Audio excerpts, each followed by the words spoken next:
எண் 22 8ஆம் வகுப்பு A4 எஸ் ஸ்ரீநிதி. அகத்தியன் தொட்டிலிட்டு தொல்காப்பியன் தாலாட்டி கம்பன் சீராட்டி மூவேந்தர் பாராட்டி வருடங்கள் 2000 கடந்தாலும் இன்னும் கன்னி தமிழாய் செந்தமிழாய் வாழ்ந்து வரும் என் தாய்மொழியாம் அன்னை தமிழில் அனைவரையும் வணங்கி என் எண்ணங்களை தொடங்குகிறேன். உலகில் தலை சிறந்த சொல் செயல், அச்செயலையே வைரமாக ஒளிரச் செய்வது நம் எண்ணங்களே. இன்றைய உலகில் மனிதன் எதையோ யோசித்துக் கொண்டு இயந்திரமாக வாழ்ந்து கொண்டு தன் சக மனிதனிடம் தனது இன்ப துன்பங்களை கூட பகிர்ந்து கொள்ளாமல் தனியார் உலகில் பயணித்துக் கொண்டிருக்கிறார் என்பதற்கு ஆதாரமாய் விளங்குவது அவரவர் எண்ணங்களே. நம் எண்ண ஓட்டங்கள் தவறாக இருப்பையில் நிச்சயமாக நம் வாழ்வில் மாற்றம் ஏற்படும். பூமியில் இருப்பதும் வானில் பறப்பதும் அவரவர் எண்ணங்களே. இருக்கும் இடம் எதுவோ நினைக்கும் இடம் பெருது போய் வரும். உயரமும் புது புது உலகமும் அவரவர் எண்ணங்களே என்று கண்ணதாசன் அவர்கள் எண்ணங்களின் மேன்மை பற்றி கூறியுள்ளார். நம் எண்ணங்களை நம்மை உருவாக்குகின்றன. இந்த எண்ணங்கள் நமக்கானவை மட்டுமல்லாமல் பிறரையும் சார்ந்துள்ளது. இதற்கு கிராமத்தில் ஒரு பழமொழி கூறுவார்களாம், வெக்கத்திற்கு அஞ்சி எருமை மாட்டை சாவு கொடுத்தான் என்று. இதன் பொருள் பிறரின் எண்ணங்களுக்காகவே பயந்து வாழும் மனிதர்களை பற்றியதாகும். இன்னும் சிலரோ தம்மை மெத்த படித்த மேதாவியாக காட்டிக்கொள்வார்கள். இதற்கும் ஆதாரமாய் விளங்குவது அவரவர் எண்ணங்களே. எண்ணிய முடிதல் வேண்டும் என ஆசைப்பட்ட மகாகவி பாரதியாரே தனது அடுத்த வரியில் நினைவு நல்லது வேண்டும் என்று கூறுகிறார். நினைவுகள் நல்லதாக இருப்பையில் நெருங்கிய பொருள் கைப்படுவது பாரதியின் பார்வையில் சாத்தியமே.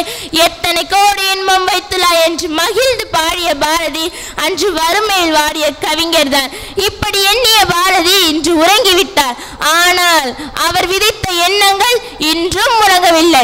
பிற நலம் நோக்கிய பாரதி தம் எண்ணங்களாலேயே இன்றும் நம் மனதில் வாழ்ந்து கொண்டிருக்கிறார். நம் எண்ணங்களுக்கு கூட ஒரு வலிமை உண்டு. இதனால் தான் எண்ணம் போல் வாழ்க்கை என்றும் எதை நினைக்கிறாயோ அதுவாகவே ஆகிறார் என்றும் இந்த பிரபஞ்சத்தில் ஒரு கூற்று உண்டு. நம்மை ஒருவர் மதிக்கவில்லை என்று எண்ணுவது முட்டாள்தனம். நமது ஆளுமை அவர்களுக்கு தெரியவில்லை என்றுதான் எண்ண வேண்டும். எதிர்மறையான எண்ணங்களே நம்மை பலமிழக்க செய்கின்றன. உதவிக்கு யாரும் இல்லை என்று அஞ்சாதே, உனக்கு துணையாக நான் இருக்கிறேன், தைரியமாக போராடு என்று நமக்கு நாமே சொல்லிக் கொள்ள வேண்டும்.